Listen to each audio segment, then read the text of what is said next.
সকালবেলা ভেবেছিলাম হেলদি খাবার-দাবার দিয়ে শুরু করব। তো সেই মতোই যে বাবা কেটে দিয়েছিল পেয়ারা ১ বাটি সেটাই খেতে বসেছিলাম। বাট তারপর ভাবলাম চলো আজকে মা চলে যাচ্ছে ঘুরতে। তো ভাবলাম আর আমার হেলদি খেয়ে দিয়ে কি হবে? তো এই সিঙ্গাড়ার একটা সমোসার প্যাকেট কেনা হয়েছিল সেটাই খেয়েছিলাম।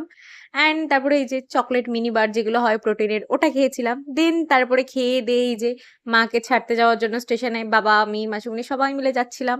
যদিও মুডটা সেদিনকে একটুখানি অফই ছিল। যতই হোক বাড়িতে যতই ঝামেলাঝাটি করি না কেন ৪ টে লোক একসাথে থাকলে একটু তো ঠোকাঠুকি লাগবেই। বাট এই যে মা চলে যাচ্ছে মুডটা একটুখানি অফই ছিল। তো মায়ের সামনে সেরকম কিছু না করলেও এই যে সামনে বসে, বসে একটু ভিডিও অন করে পুকি সাজার চেষ্টা করছিলাম এদিকে যতক্ষণ না ট্রেন ছাড়ে। অনেকক্ষণ বসেই ছিলাম।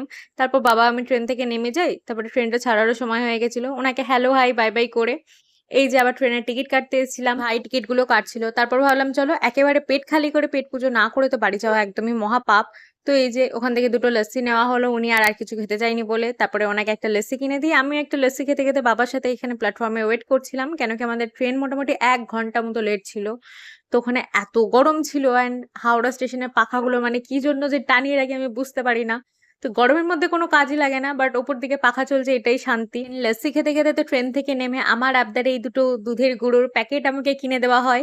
অ্যান্ড লাড্ডুর জন্য এই যে একটা মিষ্টি দইয়ের ছোট ওই পাউচ নিয়ে যাচ্ছিলাম। কেন কি উনিও বাড়িতে ওয়েট করেছিলেন ওনার জন্য কি নিয়ে টিয়ে আসা হবে। বাড়ি এসে ড্রেস চেঞ্জ করার পর এই যে বাবা একটা কড়া করে একেবারে দুধ চা করে দেয় যেটা কিনা খাই। আমি একদমই লিকার চা পছন্দ করি না। তো সেসবের প্রশ্নই ওঠে না।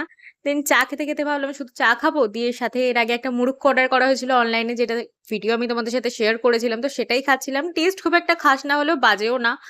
ওনার জন্য যে মিষ্টি দইটা আনা হয়েছিল সেখান থেকে ১ স্পুন মতো আমি টেস্ট করে বাকিটা ওনাকে দিয়ে দিই। তো দ্যাট ইজ ইট। বাই।